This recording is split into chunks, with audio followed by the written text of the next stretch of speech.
Ronald the Rules Lawyer. Is Pathfinder 2nd Edition becoming more like D&D 4th Edition, the most divisive edition in D&D history?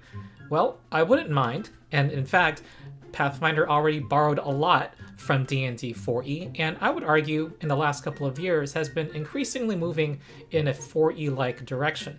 In a recent stream on April 16th, the designers at Paizo announced a new book that probably comes out in 2025 called Battlecry, which will introduce two new classes, the Commander and the Guardian, and there will be an open public playtest of these two classes that begins on April 29th. The names of these two classes suggest that they will be borrowing ideas from D&D 4e. Now, will they? Before I get to the main topic, I want to mention some other big news that came from the April 16 live stream by Paizo. The War of Immortals book that comes out this October will be talking about the death of the god Gorum, the god of war. It will have the final versions of the Animist class, which summons spirits to aid the party, and the Exemplar, which gets power from the gods and echoes myths from ancient and traditional cultures. There will also be 5 new class archetypes. Class archetypes modify the base class features of a class, and those will include the Blood Rager for the Barbarian. It looks like we will get a spellcasting Barbarian option, and also the Avenger for the Rogue. Also, the Player Core 2 book, which completes the remaster re-release of Pathfinder, which comes out in July, will include a versatile heritage called Dragon-Blooded. Any race or ancestry can now be part dragon. So back to the main topic. D&D 4th Edition is the most divisive edition in its history. It made a big departure from previous editions. When it came out in 2008, a significant part of the D&D player base stuck with 3rd Edition and played instead Pathfinder 1st Edition, which carried the torch of 3rd Edition, basically republished it with revisions. This led to the growth of Paizo the company and led to today's Pathfinder 2nd Edition. D&D 4e also lasted only 6 years before the next big overhaul, 5th edition in 2014. And I confess that I was part of the hate against 4e, judging it without playing it. I joined the hobby in 2010, played Pathfinder 1st edition. But there's been a revival of interest in 4e with the passage of time. And for me personally, it was with the release of Pathfinder 2nd edition, which took a lot of mechanics and lessons from 4th edition. It accomplished many of the same goals that 4e set out for itself. Half of the lead designers of the Pathfinder 2e core rulebook in 2019 worked on 4e. Stephen Radney McFarland developed the Player's Handbook, and Logan Bonner was also a designer. They formed 2 of the 4 names that grace the cover of the core rulebook, and Logan Bonner has since become the Pathfinder lead designer. I actually have been planning a video that talks about things that 4e did that Pathfinder 2e took, and subscribe to my channel so that you can be notified of that video one day. And I think there's been increased interest in 4e in recent years as a section of the very large D&D 5e community has rankled against the simplification of combat that came with 5e and has desired more tactical complexity and interesting build options for characters, which 4e offers. Now, Pathfinder's new Battlecry book, probably coming out next year, we don't know much about. However, the staff at Paizo announced that there will be 2 new classes, the Commander and the Guardian. The names of these 2 classes strongly suggest that they will borrow from 2 specific classes in D&D 4e. So in this video, I will make baseless speculation about what these 2 new classes, what their mechanics will be, and their theme, by looking at what 4e did with those 2 classes. And I'll also speculate on the future of Pathfinder 2e. So first, to introduce myself, I am Ronald the Rules Lawyer. I am a lawyer who runs tabletop role-playing games. My preferred edition is Pathfinder 2nd edition. I also taught for several years an after-school, middle-school RPG class. Support my Patreon if you haven't already. I don't make money as a lawyer. If you want to know more why, there is a video whose thumbnail is on the screen that will tell you why. Supporting my Patreon will give you ad-free early access to most of my videos and exclusive content. D&D 4e strongly influenced Pathfinder 2nd edition. Pathfinder took a lot of the mechanics, or adapted them, from 4e, And it also accomplished many of the same goals, try to address some of the problems with 3rd edition D&D that 4E also is trying to address. I'll put a thumbnail on the screen of a video where I talk about how Pathfinder 2nd edition addressed these issues. But there's also stuff in 4E that Pathfinder 2E decided not to take up. One of the criticisms of 4E was that, okay, there's something called GNS theory about tabletop role-playing games, where people acknowledge that one RPG system cannot be the best at all 3 of these pillars at the same time, providing an interesting and compelling game, supporting narrative story making, and simulating a fantasy reality. These different goals can meet up at some points, but they also tend to pull a system into different directions. A system needs to make some choices. D&D 4E strongly leaned into providing a compelling game, and I believe is the most gamist of all the editions of Dungeons & Dragons. It embraced explicitly defined and clear combat roles, to some extent adopting the terminology of World of Warcraft and other massive multiplayer online games that grouped character classes into specific roles. Roles like healer, controller, striker, and roles which led to martial classes in particular, especially martial classes in 4E, doing things that to some players seemed over the top or unrealistic for whatever reason. Now, for understandable reasons, when Pathfinder 2E came out in 2019, and especially given that the base of Pathfinder 1st edition was a lot of people who had specifically rejected 4E, there was concern among the designers about not repeating some of the more unpopular parts of 4E.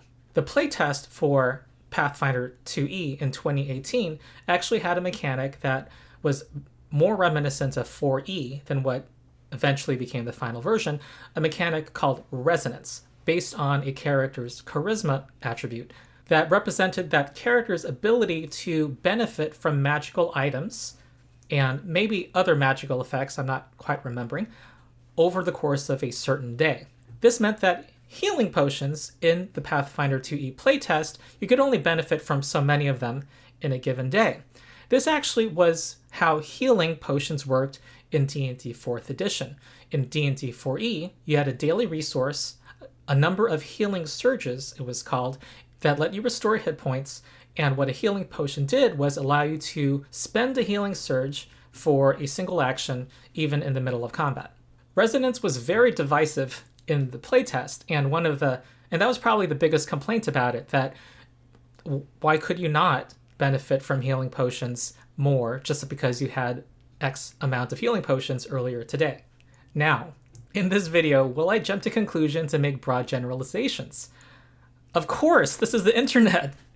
And I will say that the new classes will borrow heavily from the 4E Fighter and the 4E Warlord.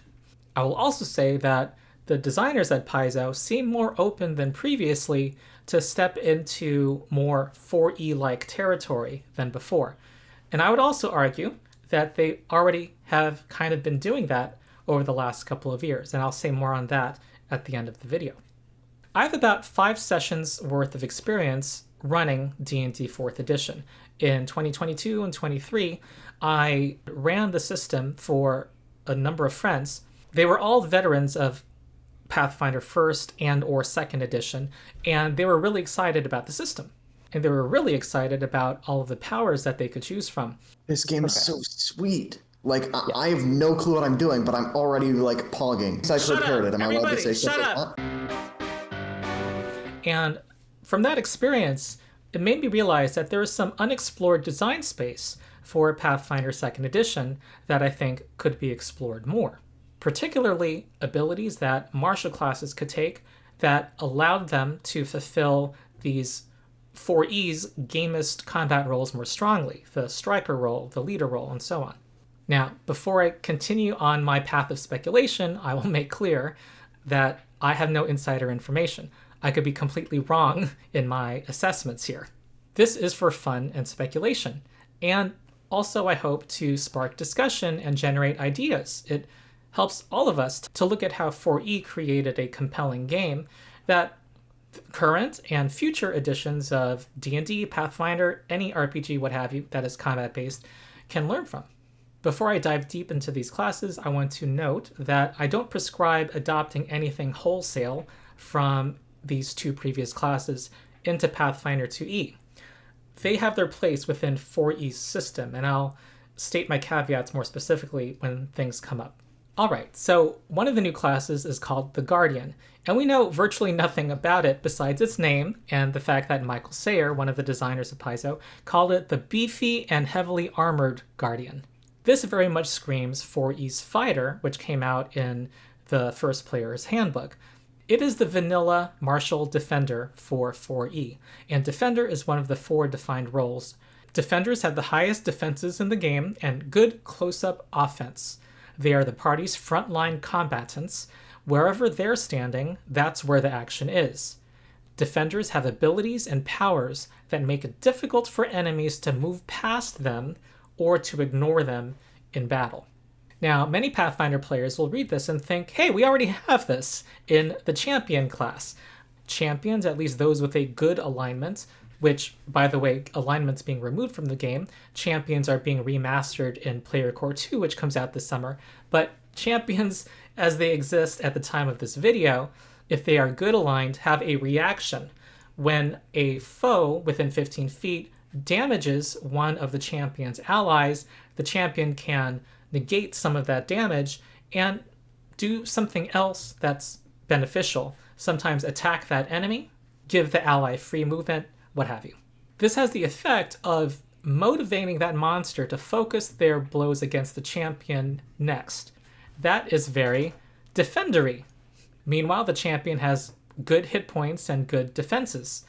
But beyond those things, the champion doesn't have much in the way of martial abilities that support this defender role. They are divine classes. They have cleric-like abilities that support, heal, or protect allies. But they're very much tied to the gods thematically and mechanically in Pathfinder. They are butt-kicking for goodness. And I'm going to guess that the Guardian class will be agnostic on the religious front, and that the way it will be a defender will be purely non-magical, and that it will fulfill the defender role more fully than the champion currently does. And we can look at 4E's Fighter to see some mechanics that are not present with the champion. So let's look at the fighter now. In 4E, classes have much of the same design as classes do in Pathfinder 2E. You get a number of very defining class features at level 1, and on top of that, you layer a bunch of optional abilities that you can get. They would be called feats in Pathfinder 2E. In 4E, they were called powers. Before looking at the class features, let's remember they want high defenses, good close-up offense, and make it hard for enemies to move past them or to ignore them in battle. The first feature is called Combat Challenge. When a fighter attacks an enemy, whether or not it hits, the fighter marks that target. Marking lasts until the end of your next turn, and that target, whenever they attack anybody else and don't include you in the attack, they get a -2 penalty to their attack roll. And also, whenever that creature is adjacent to you and they shift, which is like free movement that does not provoke reactions, or they make an attack that does not include you, you get to do a melee basic attack against them, what in Pathfinder 2E terms would be called just a strike. This is an immediate interrupt. In 4E, every character has one immediate action. It's like how you have one reaction per turn in Pathfinder 2E. At the same time, every character class in 4E can do opportunity attacks. Whenever an enemy leaves a square that you threaten, you get to do a melee basic attack against them. And you can do one on every creature's turn. So if you're a wizard and 5 goblins try to run past you for some reason, you get to make 5 free attacks, one against each goblin. Now the fighter can do that too. However, their opportunity attack is more powerful. They have the combat superiority feature. Their opportunity attacks get to add their wisdom modifier to the roll. And if they were moving and you hit them, they stop moving. So the fighter does a great job protecting the back line. And remember, in the context of 4e's rules, you can do it against every single creature that tries to run past you. And 4e has a more restrictive action economy. You can't move 2 times and then make an attack in 4e. You only have 1 move action. So if that goblin's trying to run past the fighter to get to that wizard in your back line, they're using their move action to try to get past you, you hit them and stop them, they have only their standard action left in terms of significant actions. Also remember that even if you miss, you have marked that creature because of your other class feature. So the goblin goes ahead and attacks that wizard behind you, but they now have a -2 penalty. And if they are still adjacent to you, you can do a free whack against them because they are marked by you. So as you can see, these are pretty powerful and distinguishing features you get as a fighter in 4e that you get at level 1. They do an excellent job at fulfilling the defender role of forcing enemies to not ignore you and making it hard to get past you. Features like this do exist in Pathfinder 2e, but they usually require gaining some levels first and are usually harder to proc. This level 4 feat for monks called Stand Still is a reaction that is provoked by a creature within your reach doing a move action, and it gives you a free attack, yes, but you also have to critically succeed on your attack in order to disrupt their movement. In terms of controlling the positioning on the battlefield, I am not aware of feats for the fighter or champion as I make this video. Maybe there are feats that do that, and someone can mention that in the comments, but they definitely are not level 1 defining features. And I need to say something about marking. It is something we definitely, I don't think we have in any form in Pathfinder 2e. It definitely does something extra to force an enemy to attack you instead of your allies because of that lower accuracy when they try to attack your allies. Effects in Pathfinder that make a foe less accurate if they attack other people are few and far between. The champion reactions, at least those for good aligned champions, have an indirect effect of motivating enemies to attack you instead of your allies. But this does something extra. Also, the fighter's marking ability triggers every time you attack a foe, and even if you miss. It doesn't take an extra action to create, it's free. Now, I'll admit, I don't know if I like the term marking. It makes me think of a video game and clicking on your mouse. So if this mechanic were adopted in Pathfinder 2e, maybe it can be a condition called threatened or something like that that shows that you are kind of being intimidated by this creature drawing your attention. So we'll now look at fighter powers that you can choose, and just like how Pathfinder 2e classes are defined just as much by their feats as they are by their class features, the same is true for 4e. So let's look at some level 1 powers that fighters can choose. Tide of Iron is an attack that you can do when you are wielding a shield. Every power has flavor text, and this says, after each mighty swing, you bring your shield to bear and use it to push your enemy back. Use as your standard action, you make a regular attack, strength versus AC, and you do your regular damage, and you push the target 1 square. You then shift, which is like step in Pathfinder 2e, into the space that the target occupied. This has some superficial similarity to a level 2 fighter feat called Brutish Shove, which requires that you wield a 2-handed melee weapon. It has the press trait, which means you have to have the multiple attack penalty.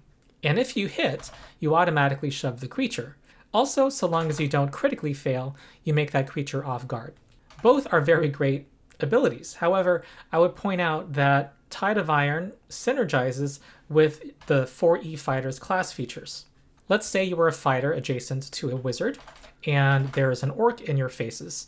The fighter here can use Tide of Iron to strike the orc and push him north here, and that accomplishes 2 things.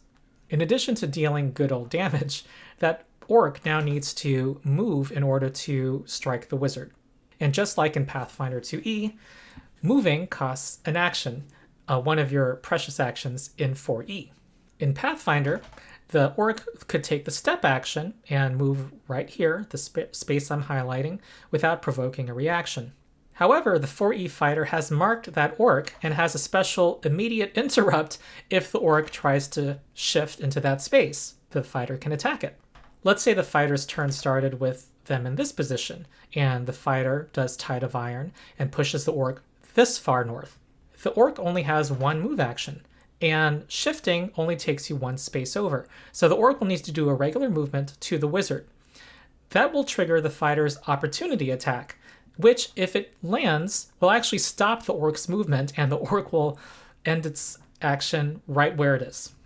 And meanwhile, with Tide of Iron, regardless of whether you hit the creature, you are still marking the orc. Let's go back to the original positioning. The fighter can do Tide of Iron against the orc and miss. If the orc now tries to attack the wizard, because the fighter has marked the orc, the fighter can attack the orc as an immediate interrupt because the orc is marked, and even if the orc survives that, he will have a -2 penalty to attacking the wizard. So I hope this example illustrates that there's a wealth of mechanics or ideas, design goals that could be learned from in the design of the Guardian for Pathfinder 2e. Another level 1 power that a fighter can take is Covering Attack. Covering Attack is an encounter power. That means you can only use this ability once per encounter. At level 1, you get 2 at-will powers, 1 encounter power, and 1 daily power. So a fighter can have both of these abilities that we're looking at so far. You launch a dizzying barrage of thrusts at your enemy, compelling him to give you all his attention. Under the cover of your ferocious attack, one of your allies can safely retreat from that same foe. So you make this attack, it does 2 weapon damage, so greater damage, and an ally adjacent to the target can shift 2 squares. This is like the previous ability that we looked at, but it does more damage, and it's more advantage to your ally who gets to be farther away and maybe move to where they want to be. Now, Pathfinder players may be reminded of a specific champion's reaction for champions who have the chaotic good alignment called Liberating Step. When an enemy damages, grabs, or grapples your ally, you can reduce the damage on your ally, and the ally gets some free immediate movement or a free escape attempt and free movement. And that movement is a single step, so 5 feet. In some ways, Liberating Step is more powerful, but in other ways, Covering Attack is more powerful.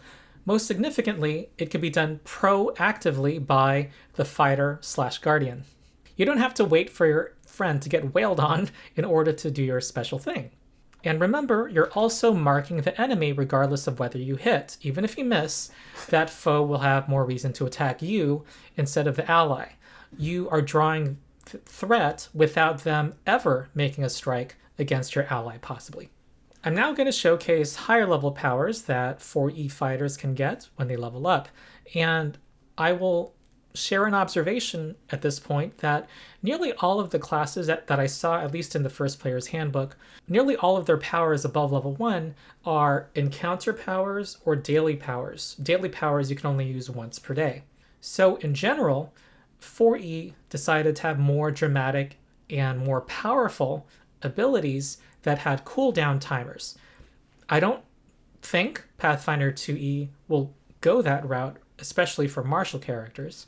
But just as the new Kineticist class for Pathfinder had abilities that emulated spells that casters spent their spell slots on, their daily spell slots on, but in weaker form, we maybe will see abilities like the fighter's powers that we're about to look at in a weaker form that could be done more often. Now, this next power I don't think has an equivalent in Pathfinder 2e. The designers, I think, have held back from having an ability like this, and when you see it, you may be able to guess why. It is called Come and Get It! It's a level 7 fighter ability that can be done once per encounter, uses your standard action. Basically, every foe within 3 squares of you moves 2 squares towards you, and you get to attack every creature that is now adjacent to you. So that's pretty dramatic. You definitely drawing attention from folks. And remember, to move away from you, you get to do an opportunity attack against every single one. Your opportunity attack can stop their movement.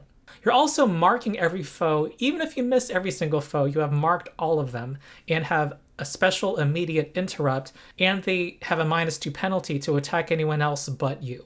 Now, some would say this suspends disbelief. Let's say the wizard of your party just casts Chain Lightning and looks obviously like a huge threat, and you somehow just pull everybody as if they're on marionette strings towards you, and then so that they can hit you, who would walk towards you if your axe is held aloft ready to swipe at all of them? And this sounds amazing if you were the PC doing it, but what if an enemy does this to the party? Would players be as happy about this ability existing in the system if it were used against player characters? Now, I don't think anything like this exists in Pathfinder 2e. If not, please include it in the comments. And if it does, I'm going to guess it's a magic spell of some kind. 4e said, to hell with the martial caster divide. We're going to let martials do super heroic things that are kind of magical. It will be interesting to see if the playtest for the Guardian trial balloons something like this to gauge player reaction. Frontline Surge is another encounter power available at a level 11. You beat back your enemy, allowing you and your allies to seize new ground. So this is to make more space in the battlefield and get you and your allies where you want to be. You do extra damage, and you get to push the foe 1 square. If you occupy its former space, then each ally within 2 squares of you can shift 1 square now. This could be to better position your allies, almost like you're being a commander, or it could be them shifting away from danger. Remember, your opportunity attacks can stop enemy movement, so if they're only adjacent to you, then they may want to focus on you instead. And remember, anything that enemy does to close the distance to them could trigger a free attack from you and possibly stop their movement. Next is Strike of the Watchful Guard, a daily power, so it can only be used once per day, available at level 19. After landing a tremendous blow, you dog your enemy and make him think twice about turning his back on you. This is like Super Mark. It does 4 weapon damage, so a lot of damage, and it has an effect entry. Effect in 4e means that it takes effect even if you miss the attack. Until the end of the encounter, you can make a melee basic attack against the target as a free action if you are adjacent to it, and it either shifts or attacks one of your allies. So that part of marking a target where you get to do a immediate interrupt against the foe, you basically have that ability to do it for free an unlimited number of times and for the rest of the encounter. This is in addition to your ability to do opportunity attacks. First, I'm going to point out that this makes it easier for the 4e fighter to access one of their basic class features. It is now more action efficient. This is similar to monks getting a high level feat that lets them enter a monk stance when they roll initiative, or the higher level barbarian that lets them do a rage action for free as they enter into a rage. So whatever defining powerful level 1 class features a guardian gets can be made more action efficient through feats like this. And I will point out how redonkulous this power can be. Let's say you're facing a solo creature in 4e. 4e has stat blocks that are designed to be boss encounters that don't necessarily have higher math like higher level Pathfinder 2e monsters do, but they just have more hit points and more abilities that are appropriate to a boss fight. If you use Strike of the Watchful Guard and miss the dragon, every melee attack it makes that targets one of your allies, and this, even more than your level 1 class feature, it triggers even if you're included in the attack. You get to do a free attack against the dragon. It's a free action, so this can be triggered multiple times.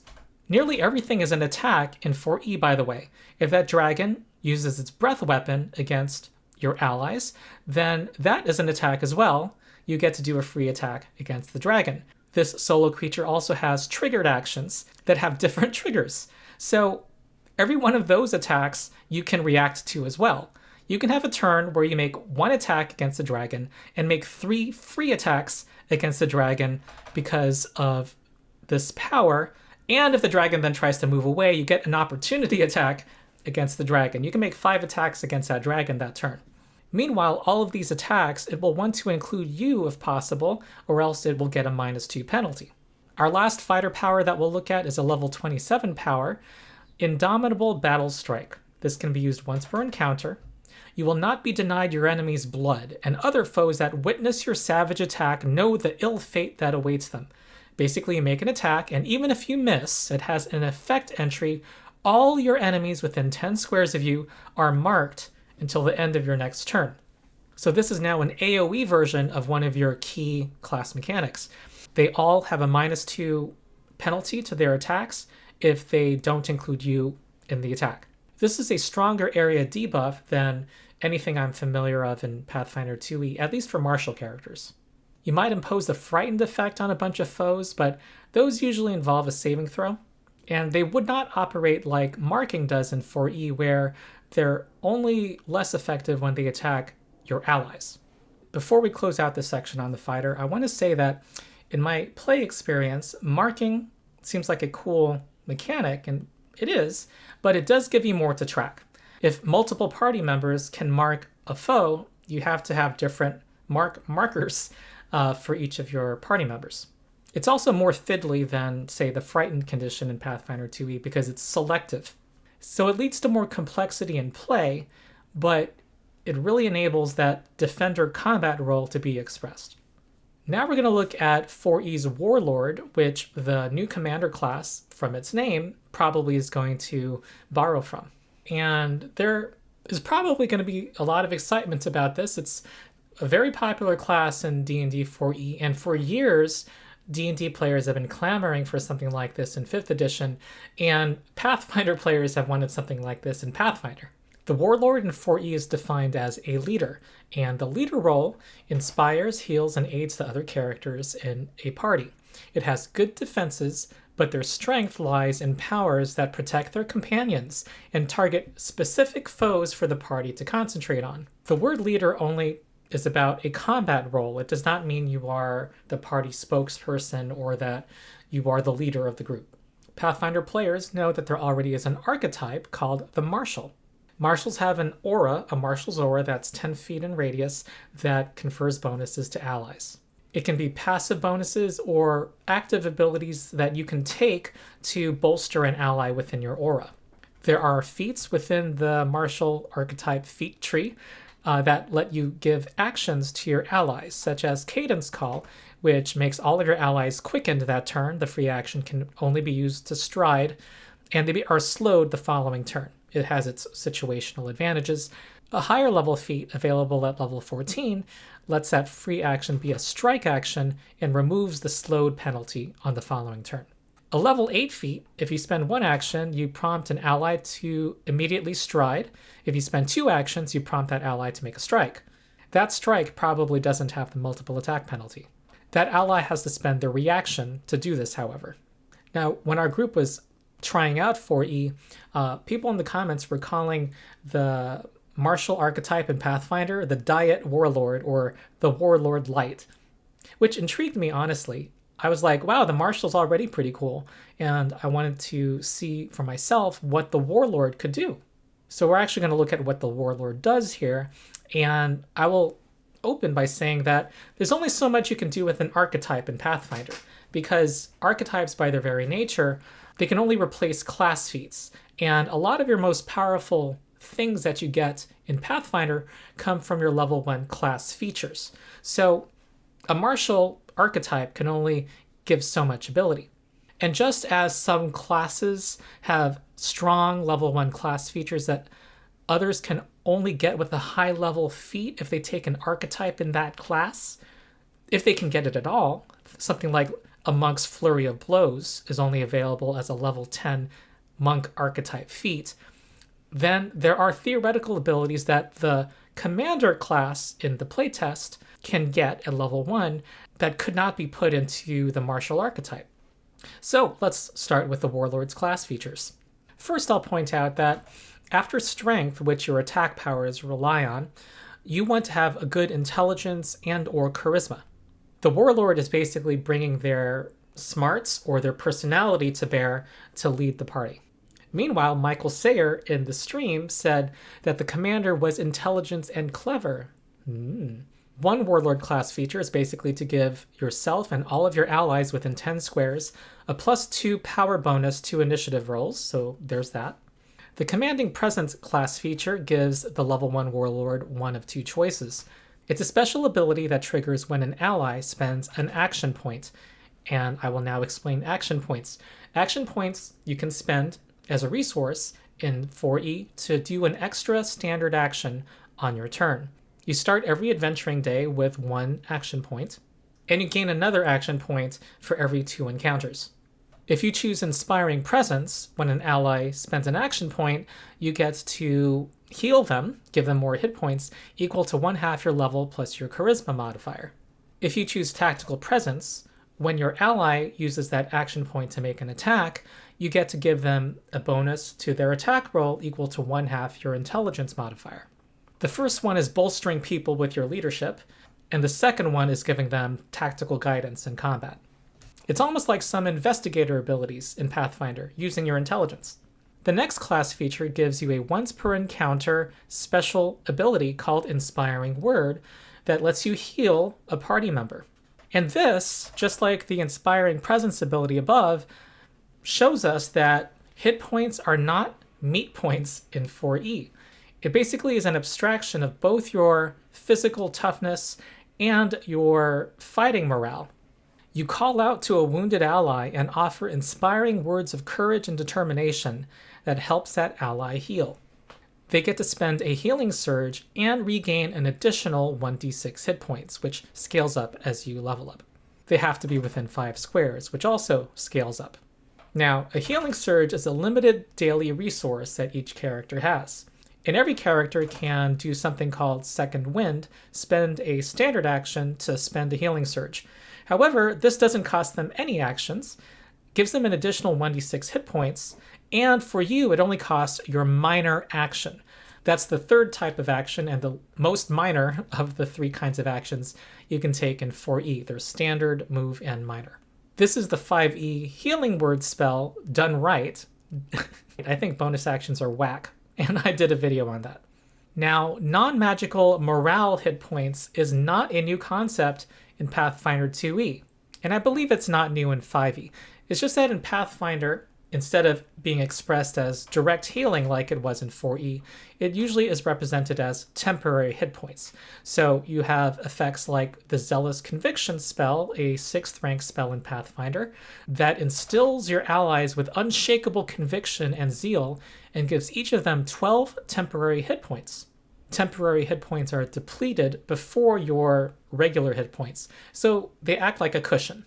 So the new commander class, playtest, might give temporary hit points to allies. There already are some feats in the martial archetype that do. Here is Rallying Charge, a level 6 feat. You basically charge at a foe, and if you hit, then all of your allies who saw it within 60 feet gain temporary hit points. However, these temporary hit points only last until the start of the marshal's next turn. Maybe the commander will have something more powerful and less fiddly. Maybe that becomes a function of your basic, what we'll call commander's aura for the new commander class that you would get at level 1. Right now, the martial archetype, when you gain the first feat, gives you a marshal's aura that has a 10-foot emanation and gives allies a bonus against fear. Perhaps the commander's aura could be this, but stronger in some way. So now let's look at some powers that the 4E Warlord can take, starting with some level 1 powers. First is Wolfpack Tactics. Step by step, you and your friends surround the enemy.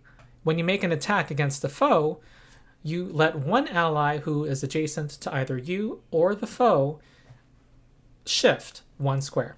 First of all, this can be in any direction. It might be a way to get your ally out of the way, something that the Guardian might do. Or it can be used to position your ally and yourself so that you're now both flanking that foe, which, like in Pathfinder 2E, requires that you and your ally be on opposite sides of the enemy. Now, this is even more powerful than it first appears to someone who's only familiar with Pathfinder 2E, given how it works within 4E's rules.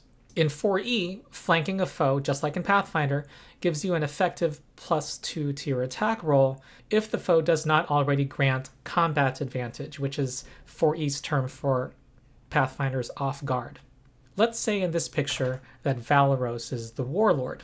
In Pathfinder, first of all, the foe probably does not have a reaction based on movement, but let's say it does. Then the Warlord can step 2 times to get into a flanking spot and then attack the orc. However, in 4E, you don't get to step 2 times. You only have 1 move action.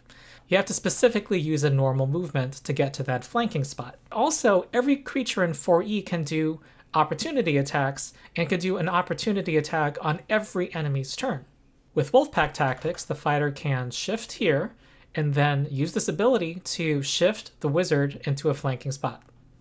I'll note there's a common theme that we've seen in all of these abilities so far of granting allies movement for free. It doesn't cost your ally their reaction, it's just free. The level 1 Warlord has a daily power that they can choose also at level 1 that confers this same ability to manipulate movement to an ally. It is called White Raven Onslaught. You lead the way with a powerful attack using your success to create an opportunity for one of your allies. Each of your comrades in turn seizes on your example and begins to display true teamwork. So we have this idea of you leading by example, doing something first, and then your allies can copy you. You do triple weapon damage, and if you hit, you slide an adjacent ally 1 square. Now, it's similar to, but not exactly the same as Wolfpack Tactics actually. The movement is after your strike, and it is an ally adjacent to you. However, for the rest of the encounter, whenever you or an ally within 10 squares makes a successful attack, and this can be a fireball, the attacker slides an adjacent ally 1 square. When you miss with this attack, you choose one ally now, and only they benefit from this for the rest of the encounter. In 4e, because of the more limited action economy, an enemy can really mess up your flanking plans by shifting a particular way. Trying to move around them could provoke an opportunity attack. For you and everyone in your party basically to, if they make a successful attack, be able to move an ally on their turn for the rest of the battle is huge. And here we see a choice 4e made of giving a very powerful ability at level 1 that is limited by the fact that you can only use it once per day.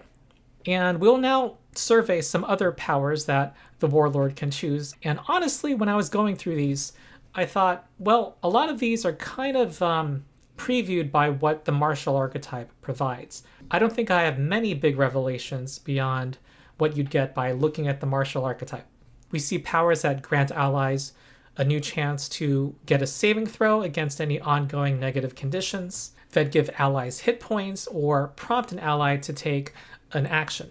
What did jump out to me, however, was kind of what I just said. They tend to be more powerful and dramatic than abilities you can get in Pathfinder 2e. First, the new commander class for Pathfinder can have more dramatic and powerful abilities that fulfill a leader role than the martial archetype gives, because it's a class. It can have class features that no one else can nick from it. And the Warlord has that luxury also by being a class. But in these powers, we're going to see that they are more powerful, and that's balanced by the fact that you can only use them so many times. Marshals and casters both, at level 1, were able to choose 2 at-will spammable abilities, 1 encounter power, and 1 daily power. You can call these spells, quote-unquote, for martial classes. And at the time of 4e's release, this was viewed by some as a strength in the system, giving marshals more options than I run up and attack. However, other people saw it as a flaw. They didn't like how it blurred the line between marshals and casters. However, the counter to that is that the marshals' daily spells, quote-unquote, weren't flavor-wise spells. They were martial. They were you acting, in this case, like a very capable commander. At least most of them were pretty plausible as things that superheroic martial heroes can do. I'll say more on this design choice at the end, but in the meantime, let's have some fun and look at some Warlord powers, keeping in mind this power differential, the fact that they all have cooldowns. Here's a case of the Warlord giving an ally an action.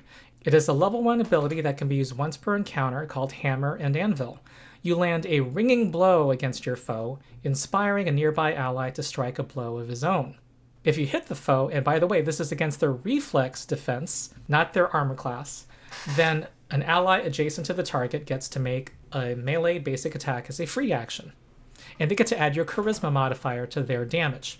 Let's compare this to a martial feat called To Battle, which is actually a level 8 feat. Here, you have to spend an action or 2 actions to prompt your ally to act. If you want them to make a strike, you have to spend 2 actions. And you're simply prompting them to act. You're not making an attack yourself. For the Warlord, it is a free rider effect on top of making an attack on your own that deals actual damage. And you can get it at level 1. The drawback, however, is that it can only be used once per encounter. Another level 1 ability once per encounter is called Warlord's Favor. With a calculated blow, you leave your adversary exposed to an imminent attack from one of your closest allies. Basically, you make a regular attack against a foe, does 2 weapon damage, so more damage, and one ally within 5 squares of you has a +2 power bonus to their attack rolls against that same target until the end of your next turn. If you chose the Tactical Presence class feature, the more intelligence-based one, their attack bonus increases to 1 plus your intelligence modifier. In Pathfinder 2e terms, think of this as a free aid that you get to give your ally in attacking this foe, but it doesn't require you to spend an action to prepare to aid, and it does not require you to spend a reaction to actually aid. This is great if you want to focus fire on a particularly strong foe, maybe an elite or a solo enemy. Maybe that PC you designate is someone in the striker role who can do lots of damage with their blows if they can land it. They definitely want to get as many attack bonuses as possible from you and your other party members. Or maybe it's to set up a debilitating spell from a controller in the party. Remember, their spell is an attack also. The next one is another level 1 power. It is a daily power called Lead the Attack, and this is a boss killer. Under your direction, arrows hit their marks and blades drive home. When you attack a foe, does triple weapon damage, and if you hit, until the end of the encounter, you and every ally within 5 squares of you gets a power bonus to attack rolls equal to 1 plus your intelligence modifier. So at level 1, it's plausible to get a +3 in your intelligence while you are focusing on strength. So for the whole combat, if you're facing a solo creature, you and all of your allies can get a +4 bonus to all of your attacks against it. If you miss, which you don't want to do, it still grants a +1 bonus to attack rolls. Now, this demonstrates something that I don't think Pathfinder will do, grant a big bonus to attack rolls. In Pathfinder, the math is tight.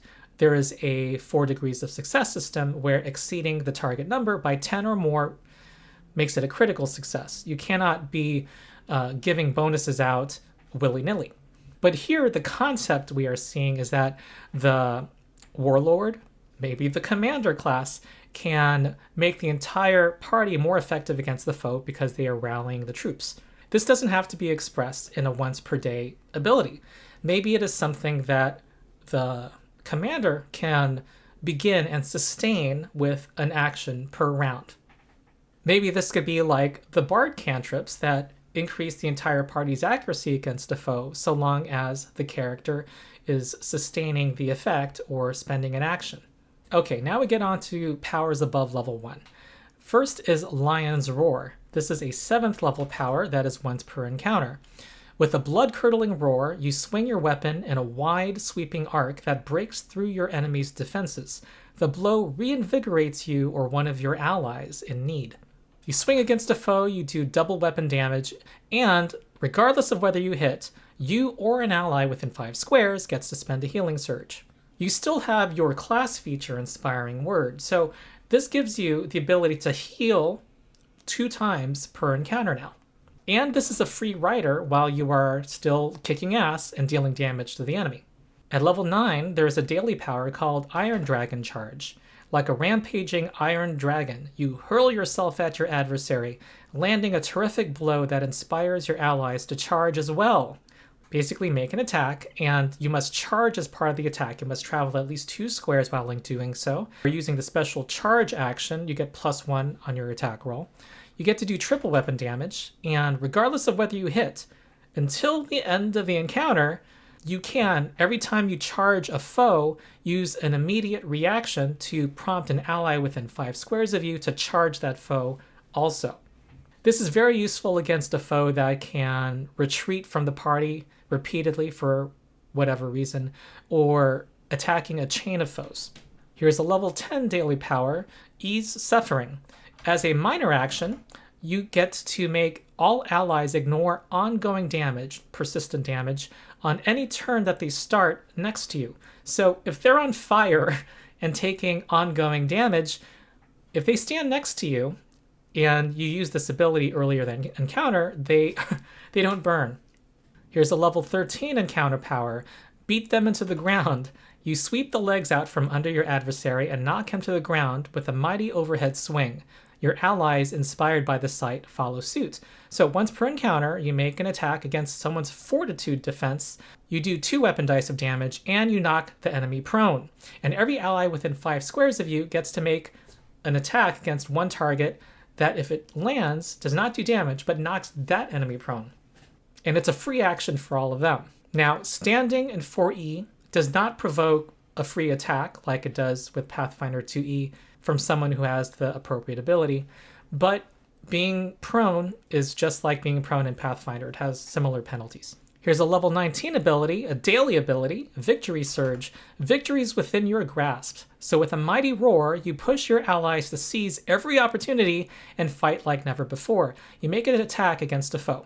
And if you hit, until the start of your next turn, every ally within 10 squares of you who uses a standard action can make a basic melee attack for free directly afterward. If you miss, this only benefits one ally. And regardless of whether you hit, you can extend the benefits of this power with a minor action, letting you grant this benefit to one ally each time. This is a bit similar to our pair of feats for the martial archetype, Cadence Call and Tactical Cadence, where you spend one action to make all of your allies quickened until the end of their next turn, which they can use to stride or strike, as if the haste spell were cast on them. However, they have to be within your marshal's aura, and there is no daily limit on this. Seems more powerful, but remember the multiple attack penalty applies in Pathfinder 2E. Attacking a second or third time is less effective. Our last power that we'll look at is a level 22 ability that can be used once per day, and this is a standout. It is called Own the Battlefield. Like a puppet master, you position your enemies exactly where you want them. You use your standard action to make every enemy within 10 squares of you slide a number of squares equal to your intelligence modifier. And by this level, you can have a +5 intelligence, I believe, maybe higher. And there's no saving throw to resist this effect, and I have no idea how to justify this thematically. But it doesn't care, because it's awesome feeling, and it is. All right, on to some final thoughts. When I first planned this video, I thought it would be a simple survey of some things that 4E did with these two classes, and looking for things that might show up in the new classes. But when I prepared for this video, I was thinking about why some things were in 4E and were not yet adopted in Pathfinder 2nd Edition. And that prompted some thoughts that I'd like to share. We've seen some abilities in this video that strongly support the defender role and the leader role, and for martial characters, which things like come and get me, drawing enemies to you and you attacking all of them immediately, or commanding everybody on the battlefield like a puppet master, seem harder to justify thematically, especially since they're not magic. Some would say this sacrifices simulationism, believability, for gamism. And this begs the question, in this new playtest, is Pathfinder 2E ready to adopt some of these more gamist mechanics in order to fulfill some of these, well, let's call them the 4E combat roles? And to that I say, I don't know, but I definitely would like to try them out. And if there's a time to try them out, it's during an open public playtest with the community. And hopefully the commander and guardian will try to venture out of Pathfinder's comfort zone and trial balloon some concepts and mechanics and see how the community responds to them. And let's be real, there are some mechanics and abilities in Pathfinder 2E that require some real suspension of disbelief.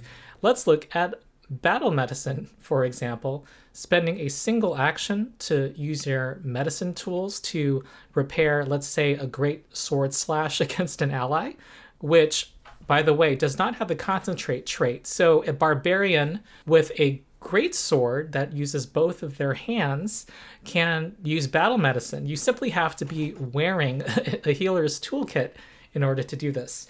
And what about the fact that you can only do this on a particular ally once per day?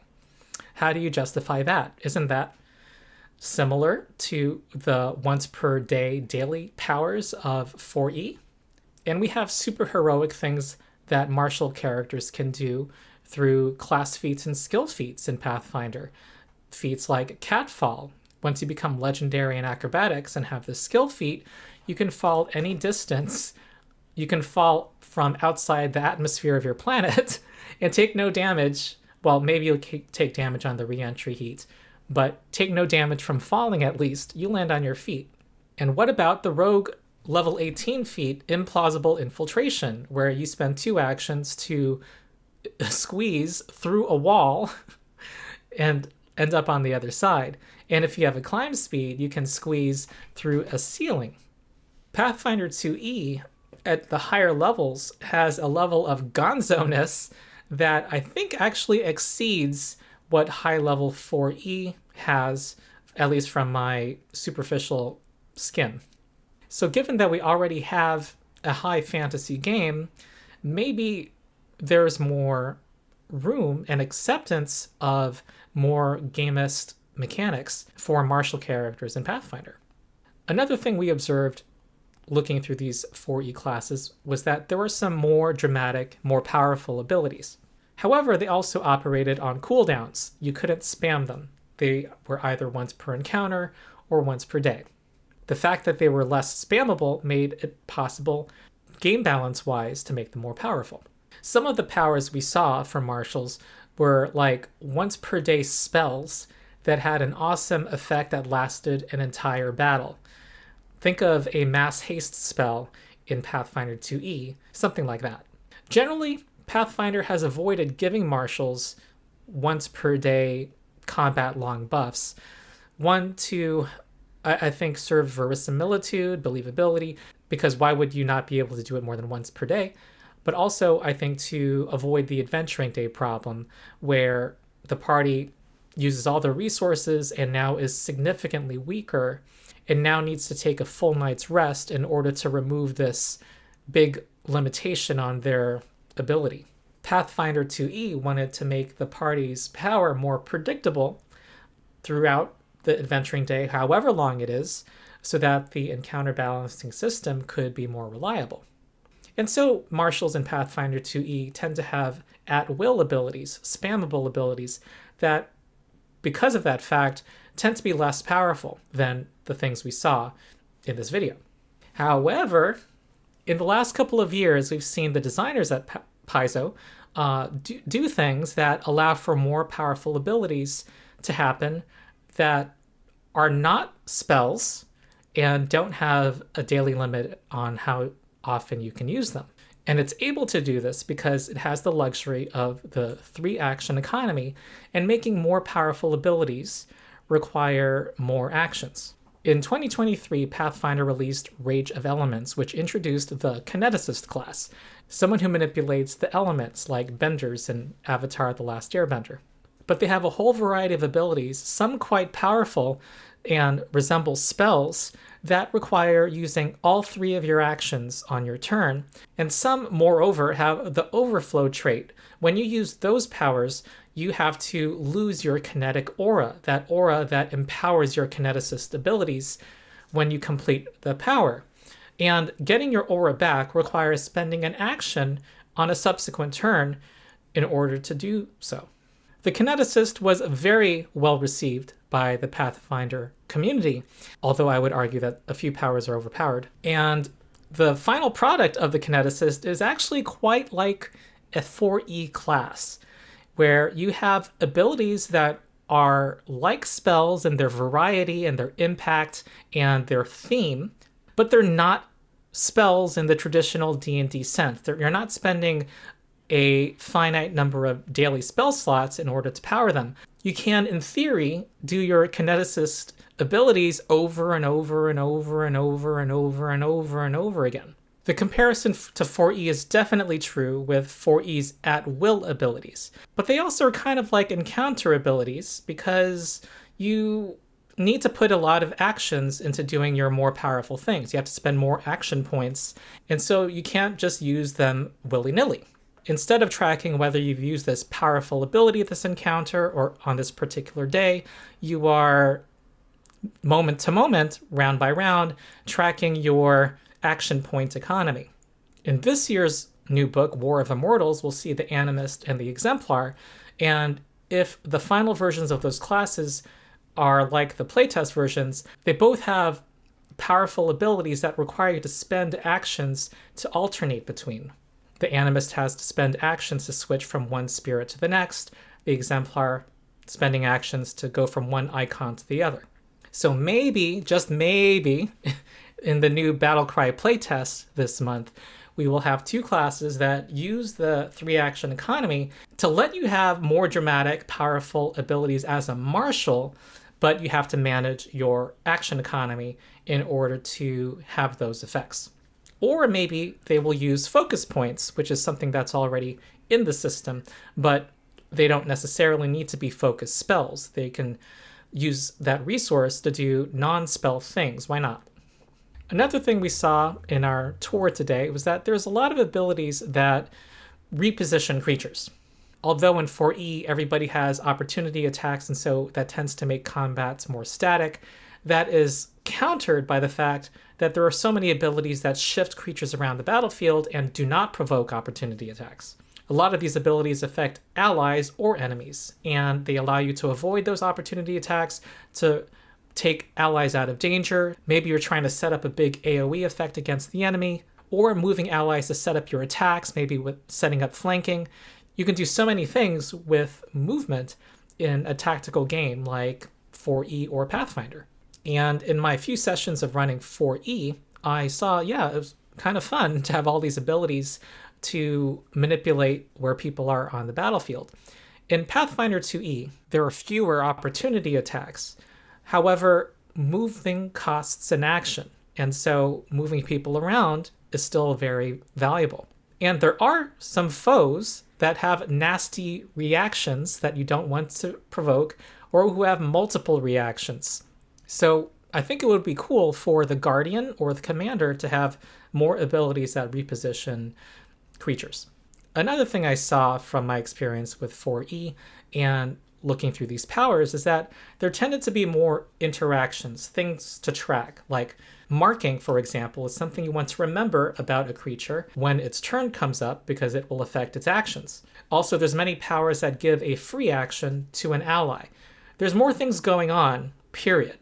And on the one hand, this leads to more cool synergies between party members, especially if you have a party that does as the 4E Player's Handbook recommends, has one person in each of the classic roles of controller, striker, defender, and leader.